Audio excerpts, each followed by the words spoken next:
We got a big warning on the equity markets today. In this video, we're going to be talking about what's going on the NASDAQ, on the S&P 500. We're going to be taking a look at the dollar. We're really going to get into what's going on gold and silver, and of course, Bitcoin.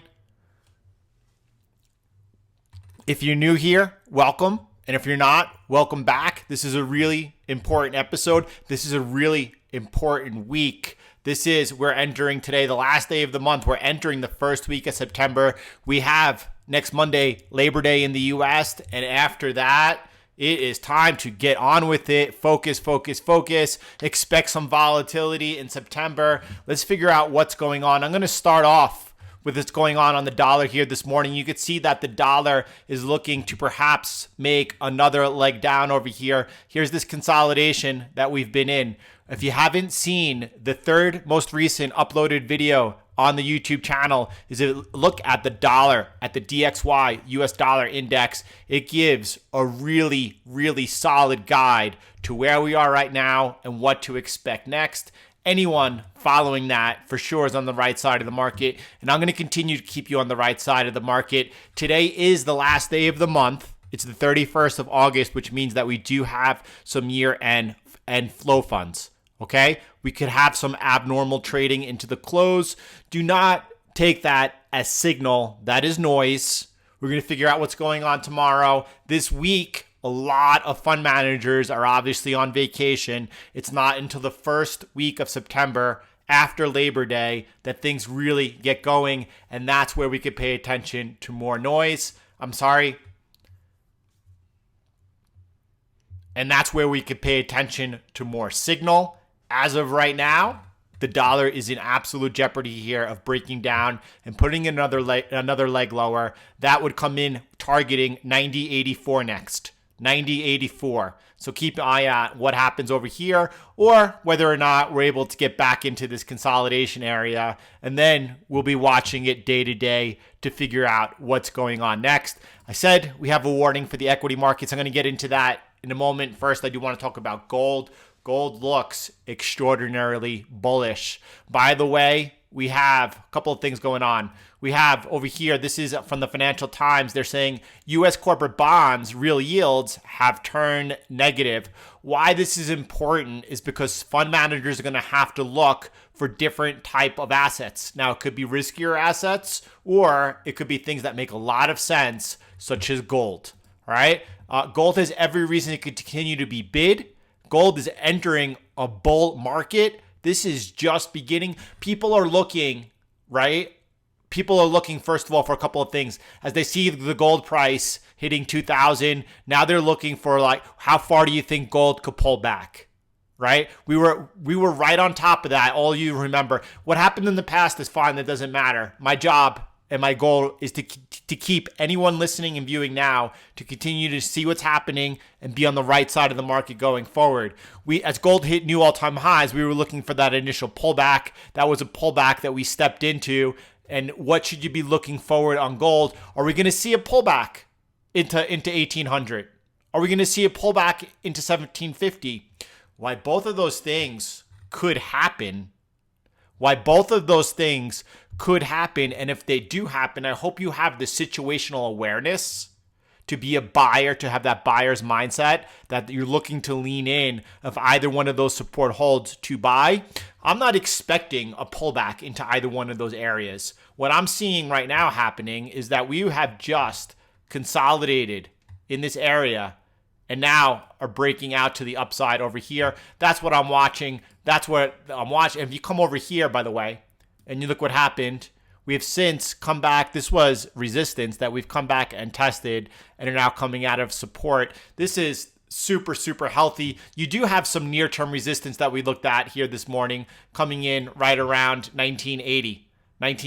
If we get above that, right, then over here, what's next? We have a little bit of resistance over here coming in. We'll call it 2013, 2010 in that area over here.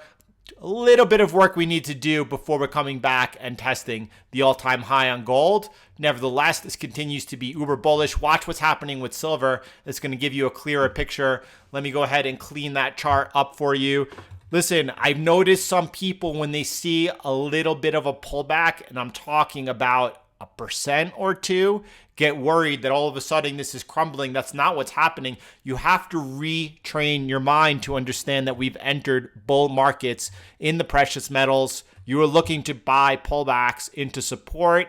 Anytime we have anything of significance, like we did over here, right? Like we did over here. This was why I was on vacation. What I do, I uploaded a video letting you all know why everyone thinks all of a sudden the sky's falling. We've just pulled back into a support. This is where you want to look to be a buyer. What has happened since is very clear. After this consolidation, right? After this, we broke out to the upside, came back, tested that breakout. That trend line held this time as support, and we resume off. This looks quite bullish. We're now targeting this area over here into the resistance of 29.50. Now, if we do break above that, this is where you should take profit off the table. If we break above it, then there's another opportunity to get long on a retest and a resumption up, because at that point we're targeting, what are we targeting if we break out above there? This is unbelievable, right? That we're already hit 29.50 in 2010. Could this keep going? What do you think? What do you expect is going to be happening these last few months? Now, everyone thinks the sky is falling. Everyone thinks that, well, the VIX is trading up. We're going to take a look at that. The VIX is trading up. Therefore, we're about to have a meltdown, right? Do you not understand for the last few months, everyone has said that the markets do not reflect the economy. Therefore, we're going back and we're testing the March lows. They have been absolutely wrong. They've been absolutely wrong, right? I'm not trying to say this time's different, but we're going to talk about what is different this time in just a little bit as well. If we do get above this 29.50 resistance here, turn that into support and trade above, well, then we could be targeting 33 this year in 2020 going into the end of the year. What I'm expecting the Treasury to unload that $1.8 trillion it's sitting on going into the election. Maybe they don't need to. Why wouldn't they need to? Well, I think that the sitting president at this point feels pretty confident about his chances for getting reelected. Obviously the markets are an ongoing fluid situation. We're going to be here day to day to unravel it. By the way, there's no need to get emotional about anything. We're here to analyze the markets and position ourselves accordingly. We have to be able to look at important events, and we have to be able to do it of a lens of detachment in order to make these decisions. All right, what else are we looking at today? Bitcoin. Look, super. I'm looking at a 3-day chart over here, and I'll drop down to an 8-hour in 1 second. But all is that I want you to notice, and then come down to a 12-hour. Ever since we started the bull market, right, the breakout over here of this trend line, connecting the all-time high to the June 2019 high, then over here we tested that again right after. This was right after the halving in 2020 in May. And now that we've broken above it, that started technically the bull market on Bitcoin. Since then, we put up a huge leg and have been consolidating against this trendline resistance and this trendline support, right? Over there was the last opportunity to pick up and accumulate and add to Bitcoin. This is an accumulation phase that's happening right now. This is going to lead to another leg up on Bitcoin. It's coming soon. This looks absolutely so beautiful as you could see it. Where'd I get that trend line? Most of you who've been following the channel are familiar. This is the prime trend line that I have over here, connecting this trend lines over here, connecting this point over here. It was then resistance over here, then support. This area over here was then cloned to put in these additional lines. And as we start moving up, I'll make these lines a little more emphasized so that we could use them as guidelines for where we're looking at places to possibly take profits during the upswing moves. I'm going to be, and it's going to be a good video, so I'm going to take my time and do it well and do it correct. I'm going to take my time and I'm going to produce a Bitcoin video on how to best trade and position yourself. Well, everyone's positioned already. Everyone on my channel is positioned already. We're going to talk about how to best manage your position in the upcoming bull market phase, because that's what we're looking at over the next 14, 15 months. Is this rise in Bitcoin. 2021 is going to be an epic move on Bitcoin. We're going to talk about the 30 the several 30% drawdowns that we expect on Bitcoin, they could go bigger than 30%. This one was 40%. We're going to talk about how to best position, whether or not you should hold the whole way through, only adding on the 30% drawdowns, or if on the cycles up, if you should look to take some profit and then perhaps cycle back in towards the low. We're going to look at the two different ways to do it. I'm going to give you a roadmap so that you're going to be able to go ahead and stay strong and ride this bull market all the way up. That's really important that everyone's on the right side of that trade. Well, I want to talk right now about the equity markets. I do want to talk about the equity markets right now. You can see the NASDAQ up 1.2% today. You're seeing both Tesla up 10% today. You're seeing Apple up another 4%, both of them after their stock splitting. You could see them continue to rise, almost going parabolic. I don't think, by the way, that the NASDAQ is going parabolic or anything close to it right now. When we start seeing a parabolic move, I'm going to let you know this is a parabolic move. Now, parabolic moves could be powerful. I think we're just getting started over here. I do think that doesn't mean that we're not going to have any type of retracements. Right now, I don't think anyone should be looking to position long equity markets. The risk to reward is not there. We will get a pullback, and when we get that pullback, we'll be there to take advantage of it. Right now, you just need to be patient and wait. Right now, you need to be patient and wait. There's a lot of talk about what's going on right now in the equity markets, right? You're seeing, let me go over here. This is the S&P 500. You see it rising. This is the inverse of the VIX right here, and you see that dropping, which means the VIX is rising, right? The inverse. So why is the VIX rising as equity markets are rising? That's the question that you really people are confused about. It doesn't make too much sense. Let's take a look at what's going on. This is right here, the S&P rising along with the VIX rising. If you want to follow along, these charts are from Bloomberg. I follow along on Zero Hedge. That's where you could find them. Here, you can see the last time this pattern happened where you had the S&P and the VIX rising like this. You could see the last time that happened was right before the 2000 dot-com bubble bust, right? You can see that was right before there, right? So is this cause for concern? Look at this. This is going back, and you can see each time that we've had that correlation between the S&P and the VIX, you could see that it's led to a sell-off. Should you be expecting a sell-off right now? Should you be expecting a sell-off right now? I don't think anyone should be buying equities here. I think everyone should be neutral, waiting for a pullback. Right? What's a nice level to really lean into? Well, if we got to pull back into this horizontal support over here, it's coming in right now at 33.39. That would be something really nice to look for. You could see by the time we made it back down to this horizontal support here at 33.39, it looks like our prime trend line would also be coinciding with that, right? Somewhere around here, perhaps that would be a fantastic place to look in, to lean into, to buy equities. However, let's keep going over here. There's more I want to share with you. What I want to share with you is what we're looking at here is, well, the market's overvalued. The market's overvalued, right? The last time that the forward price to earning ratio was this high was back during the dot-com bubble bust, or at least during the bull mania right before the bust. So does that mean that we're going to, what's different this time? What's different this time and back in 2000? There's an enormous difference. Does anyone know what it is? Well, the Fed has just increased their balance sheet by $4.1 trillion on top of $1 trillion government stimulus.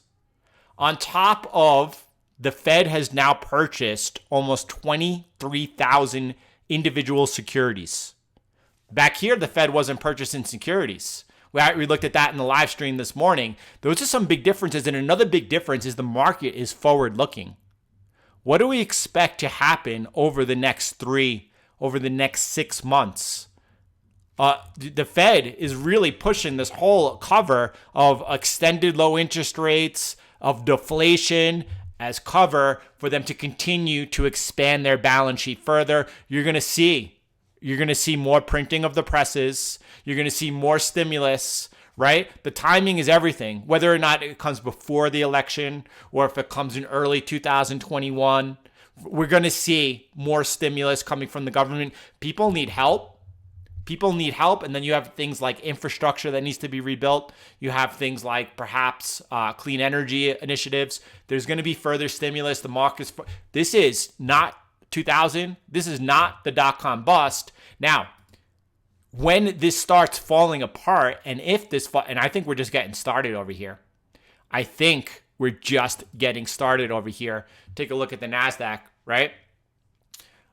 Now, when this does start to break down, when the market does eventually break down, if it does break down, what does that mean? Well, what happened to the stock market in Venezuela as the economy just went to basically nothing and their currency was devalued? Well, stocks kept going up. Equities is a play right here versus the purchasing power of the dollar being eroded. All right. There are better plays. What are better plays? Gold, silver, Bitcoin. Nevertheless, the equity markets are what they are.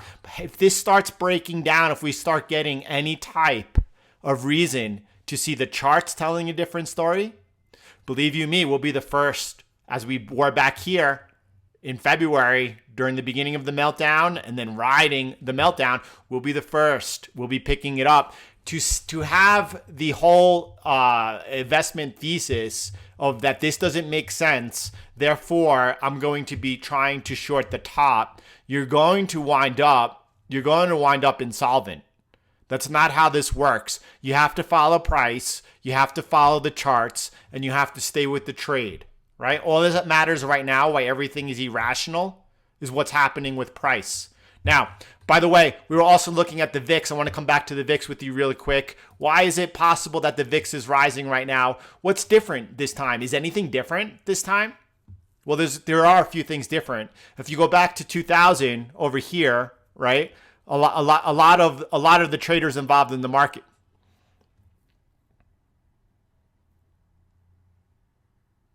One thing that's very different is you have a lot of professionals. Look at this. Do you remember The Big Short? Do you remember Dr. Michael Burry? Right? Do you remember Dr. Michael Burry in The Big Short? In his second quarter 13F filing, it was revealed that his portfolio is 36% long in Google calls, in Alphabet calls. Could you imagine? Look at this. Look at these numbers over here. Alphabet, Facebook, Goldman Sachs, right? Look at all of these calls. This is all options. And what's happening over here. It's not that people are buying protection. It's not that people are buying protection because they think the stock market is overvalued and they're trying to protect them on the downside. Actually, it's the inverse. They're buying call options. Think about that for a second, all right? So just instead of trying to pick these signals that it doesn't make, I get it. The valuations don't make sense. None of that matters. Follow what's happening on the charts. Follow what's happening in front of you and stay on the right side of the trade. It's a losing man's game to try to pick a top, and there's no reason in this market right now to be picking a top. Now, is September and October notorious for some pretty big corrections in the market? That's why we do this every day. If that happens, we'll lead each other through it. That's for sure. Listen, everyone, I enjoyed so much being back live with you this morning. I am so grateful for it. I hope we will continue our normal schedule now, Monday through Friday, 9 o'clock a.m., a half hour before the market's open. We're going live. We're going live every day, as well as in the afternoon, Monday through Thursday. I'm going to keep you updated. I'm going to keep you updated what's going on with the macro, what's going on with the charts. Speaking of which, there's more that I wanted to look at with you. Let's do that right now. By the way, here we are right now. If you're not following me on Twitter, go ahead. I actually retweet some really, really interesting information that you should be aware of. Here you're looking at the Federal Reserve Bank of New York through Bloomberg Terminal, their holdings. They're holding on to 22,913 securities. No, that's absolute crazy. The funny thing about it is that sovereign wealth funds had positioned themselves out of stocks in the second quarter. Why? Because they thought US stocks were overvalued. They started buying European equities. All right. So what happened? The Fed stepped in and started buying all these securities. What's going to happen here with these sovereign wealth funds? Well, they're going to be FOMOing back in. There's a lot more to go on the upside. Now, what else did I want to take a look at with you? I wanted to take a look at this with you. All right. By the way, this is the Dallas Fed. We went back into expansion territory here. I'm not saying that we're having any type of V-shaped recovery or anything like that. The markets and the economy are absolutely different. The markets and the economy are absolutely different. But you're seeing we're back into expansion territory. Also here, S&P 500, looking at the RSI, it is now extremely overbought. Should you have caution? This is exactly why I have said to everyone, right? Back down, I don't even remember exactly where it was. I think it was over here into this now support, this resistance area, where now it doesn't make sense from a risk-reward ratio to be long on the equity markets, right? It just doesn't wait for it. But at the same time, do be aware. All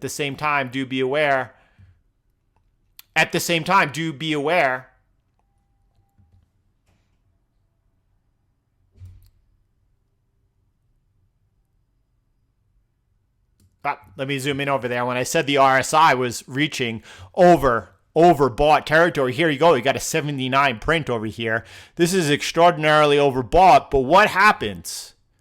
Could overbought remain overbought for an extended period of time? Absolutely. This is when markets can make some of their biggest moves. Do not be caught on the wrong side of this trade. Do not be caught right now. Equity markets, give them a break. Let them get some. Let them have a breather.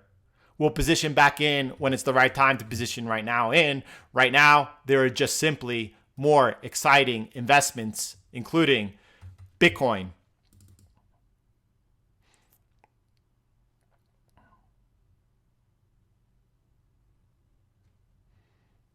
All right, everyone, if you're still here, go ahead and smash that like button and show some support here for this channel. I look forward to seeing you all in the morning. Have a great day, everyone, and I'll talk to you soon.